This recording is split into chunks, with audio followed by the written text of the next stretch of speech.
Let's talk about the importance of physical media and why it's not dying. First off, my thoughts on Samsung leaving the 4K player market. Who cares? Really. Yes, they were first out of the gate with a 4K Blu-ray player, so kudos Samsung. But they never improved on future iterations. They kept that same curved design to match their curved TVs, and we know how long that lasted for. Their players were uninspiring, and the biggest omission, to me at least, is their lack of support for Dolby Vision. Anyone who's into video quality knows that Dolby Vision reigns supreme in the HDR war. It just looks better all the time. So Samsung started supporting HDR10+, which is supposed to be like Dolby Vision. They got major studios on board to put out 4K Blu-rays with HDR10+, so rather than helping propel HDR10+ by making players so that we can play back those 4K Blu-rays, they decided to stop making devices.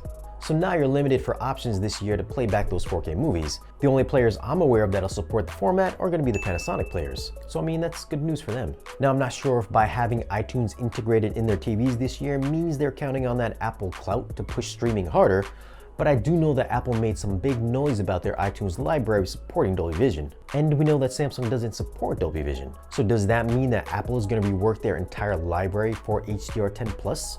Or are Samsung users stuck on falling back to standard HDR10 for their iTunes 4K streaming? Sounds to me maybe Samsung is confused about the state or importance of which HDR formats to support, and more importantly, the audio and video advantages that physical Blu-ray media brings to the table. As of right now, there's no streaming service that can compete with the type of quality that you get from an actual 4K Blu-ray. For those that don't know, 4K Blu-ray can provide from 100 to 128 megabits per second of audio and video data. Your favorite Netflix show can stream at 25 megabits per second.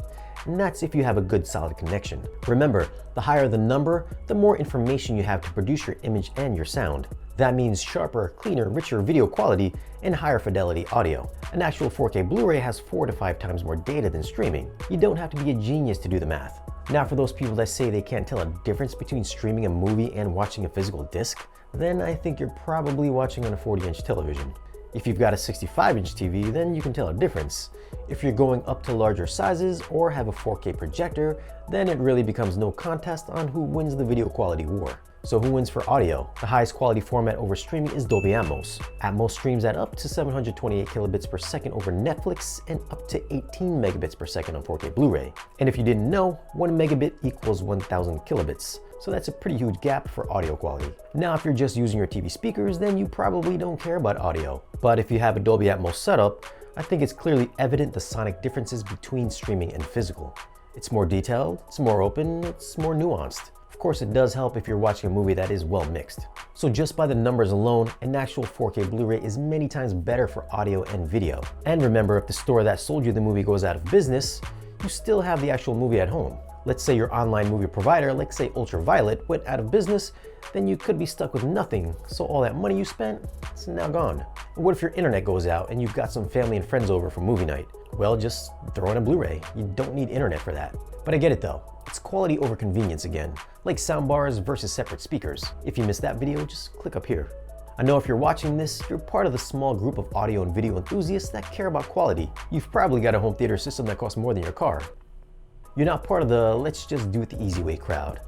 I think that's where the stories about the death of Blu-ray comes from. The folks that just care about convenience. I know that's not me, and maybe that's not you. Those folks also said that vinyl was gonna die too.